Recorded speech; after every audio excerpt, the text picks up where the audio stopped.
Pada masa Nusantara kuno, berbagai kerajaan berkembang di wilayah Indonesia yang sekarang kita kenal. Sebagian besar berdiri di lokasi strategis seperti di tepi sungai yang menjadi jalur transportasi penting. Beberapa lainnya terletak dekat pantai, memanfaatkan jalur laut untuk perdagangan internasional.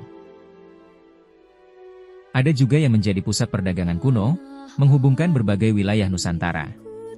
Mari kita lihat letaknya di peta Indonesia. Sejarah Indonesia sebelum kemerdekaan, era kerajaan. Kerajaan Medang Kahuripan, abad 10-11 Masehi.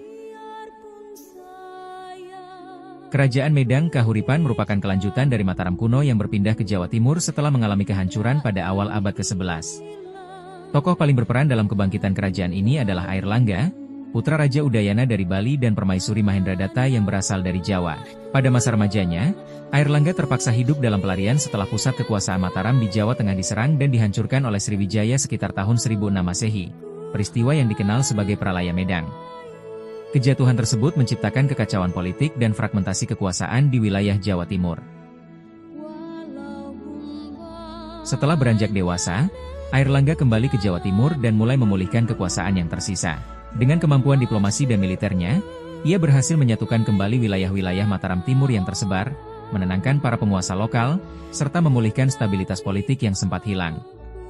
Pada tahun 1019 Masehi, ia mendirikan kerajaan baru bernama Kahuripan, menjadikannya penerus sah dinasti Medang di wilayah Jawa Timur. Dari Kahuripan inilah Airlangga memulai pembangunan besar yang mengembalikan kesejahteraan rakyat. Selama masa pemerintahannya, Airlangga dikenal sebagai raja yang bijaksana dan berorientasi pada kesejahteraan rakyat. Ia membangun berbagai proyek irigasi untuk pertanian, salah satunya Bendungan Waringin Sapta, yang meningkatkan hasil panen dan memperkuat ekonomi agraris. Selain itu, ia membangun kembali jalur perdagangan, menciptakan stabilitas yang memungkinkan interaksi dagang dengan berbagai wilayah Nusantara. Berkat kebijakan ekonomi dan politiknya, Kahuripan berkembang menjadi pusat kekuasaan yang makmur dan dihormati di Jawa Timur. Namun, menjelang akhir masa pemerintahannya, Kahuripan menghadapi konflik internal terkait perebutan tahta. Para putri Airlangga yang menjadi calon pewaris menimbulkan ketegangan politik yang berpotensi menjadi perang saudara. Untuk mencegah kehancuran yang sama seperti yang dialaminya pada masa muda, Airlangga mengambil keputusan besar, membagi kerajaannya menjadi dua bagian.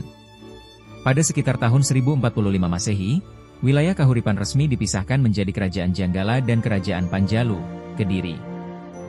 Keputusan ini diambil demi menjaga perdamaian dan keberlangsungan dinasti. Pembagian ini menjadi titik penting dalam sejarah Jawa karena membuka jalan bagi perkembangan kerajaan-kerajaan besar selanjutnya. Dari dua pecahan Kahuripan inilah muncul kerajaan-kerajaan kuat seperti Kediri, Singhasari, dan akhirnya Majapahit, yang kelak mencapai puncak kejayaan Nusantara.